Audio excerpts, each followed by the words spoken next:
નમસ્કાર મિત્રો, સ્વાગત છે તમારું એચએનજીયુ સ્ટડી પોઈન્ટ યુટ્યુબ ચેનલના એક નવા વિડીયોમાં. વિદ્યા સહાયક ભરતી અંગે ગુજરાત હાઈકોર્ટનો સૌથી મોટો ચુકાદો સામે આવે છે, જેના વિશેની સંપૂર્ણ ચર્ચા આપણે આજના આ વિડીયોની અંદર કરવાના છીએ. ગુજરાત હાઈકોર્ટના આ ચુકાદા પ્રમાણે ટેટ પરીક્ષા નાપાસ ઉમેદવારો પણ આ હવે વિદ્યા સહાયક ભરતી જે અત્યારે ચાલી રહી છે એની અંદર ફોર્મ ભરી શકશે. એટલે આમ તો જે ધોરણ 1 થી 5 ની વિદ્યા સહાયક ભરતી હોય છે એની અંદર જે ઉમેદવારો ટેટ 1 પરીક્ષા પાસ કરેલી હોય એમને જ ફોર્મ ભરવાની તક આપવામાં આવતી હોય છે.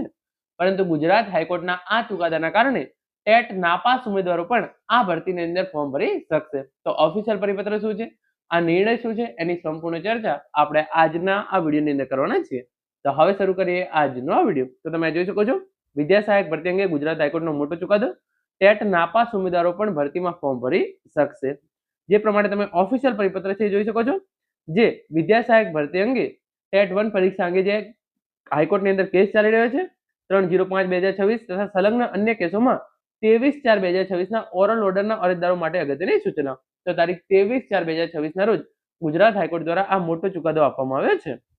ઓફલાઈન વિદ્યા સહાયક ભરતી માટે જે છે એ 1/4/2026 ના રોજ પ્રચલિત જાહેરાત અન્વયે ગુજરાત હાઈકોર્ટ દ્વારા આ આદેશ આપવામાં આવ્યો છે. અને એની અંદર જે આ તમામ જાહેરાત આપેલી છે વડી અદાલતની અંદર જે આ કેસ નંબર દાખલા થાય છે એ તમામ કેસના ઉમેદવારો છે એમને આ નીચેની સૂચનાઓ ધ્યાનમાં લેવા જણાવવામાં આવે છે. અને એ સૂચનાઓના આધારે તેઓ વિદ્યા સહાયક ભરતી માટે ઓફલાઈન ફોર્મ ભરી શકશે. તો જે પહેલી સૂચના છે એ તમે જોઈ શકો છો. નામદાર વડી અદાલતના ઓરલ ઓર્ડર મુજબ 24/4/2026 ના રોજ સવારે 10:30 વાગ્યાથી 5 કલાક સુધી દરમિયાન સંબંધિત પિટિશનના ઓફલાઈન ફોર્મ વિદ્યા સહાયક ભરતી કાર્યાલય સેક્ટર 20 ગાંધીનગર ખાતે રૂબરૂ સ્વીકારવામાં આવશે.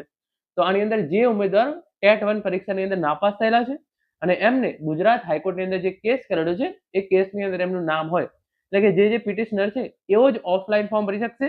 અને એવો તારીખ સવારે 10:30 થી 5 વાગ્યા દરમિયાન આજે સાંજે 5 વાગ્યા સુધી તમારે ફોર્મ ભરી દેવાનું રહેશે. ટેટ 1 પરીક્ષા તમે ભલે પાસ કરેલી ના હોય, પરંતુ જે ગુજરાત હાઈકોર્ટની અંદર કેસ ચાલી રહ્યો છે એ કેસની અંદર તમારું પિટિશનર તરીકે નામ હોય તો તમે ફોર્મ ભરી શકશો. અરજદારો વિદ્યા સહાયક ભરતી 2001/4/2026 રોજ પ્રસિદ્ધ થયેલ જાહેરાત અન્વયે આ સાથે સામેલ નિયત નમૂનાનું અરજી પત્રક સ્વચ્છ ભરી જરૂરી આધાર પુરાવા સાથે જમા કરવાનું રહેશે. તો નીચે ફોર્મ આપેલું છે એ ફોર્મ પણ તમને દેખાડું છું. પછી વિદ્યા સહાયક ભરતી ધોરણ 1 થી 5/2026 ની જાહેરાત મુજબ જરૂરી અરજી ફી સ્થળ પર રોકડેથી ચૂકવવાની રહેશે, જેની પાવતી આપવામાં આવશે. તો જે ફી છે એ ફી તમારે ભરવાની રહેશે. પછી એ લખ્યું છે 3005, 3727, 5403, 3269, 3294 અને 5978 આ કેસના ઉમેદવારો છે એવો જ આ ફોર્મ ભરી શકશે. એટલે કે એવો જ ઓફલાઈન ફોર્મ ભરી શકશે. તમે ટેટ 1 પરીક્ષા પાસ ના કરી હોય અને જે ગુજરાત હાઈકોર્ટની અંદર કેસ થયો છે એની અંદર તમે અરજદાર તરીકે નામ ના હોય તો તમે ફોર્મ ભરી શકશો નહીં. ચુકાદાની બાંહેધરી રજૂ કર્યાથી જ અરજી પત્રક સ્વીકારવામાં આવશે, જે સંબંધિત ઉમેદવારે સદર ભરતી માટે બંધન કરતા રહેશે. અદાલતના આદેશ મુજબ અરજીપત્ર સ્વીકારવામાં આવશે. નોકરી અંગે કોઈ હકદાવો નહીં રહે તે અંગે હાઈકોર્ટનો ચુકાદો છે એ અંતિમ રહેશે. તો જે પણ ઉમેદવારો ટેટ 1 પરીક્ષા નપાસ કરેલી છે અને તેઓ અરજદાર તરીકે ગુજરાત હાઈકોર્ટના કેસની અંદર નામ ધરાવે છે તો તેઓ ઓફલાઈન ફોર્મ આજે સાંજે 5 વાગ્યા સુધી ભરી શકશે. પરંતુ હવે જે આગળનો એમનો નિર્ણય છે એ નિર્ણય ગુજરાત હાઈકોર્ટના ચુકાદાને આધીન રહેશે. પછી આગળ તમામ ઇન્ફોર્મેશન આપેલી છે. આ ફોર્મની પીડીએફ છે એ પીડીએફ તમને ટેલિગ્રામ ચેનલની અંદર મળી જશે.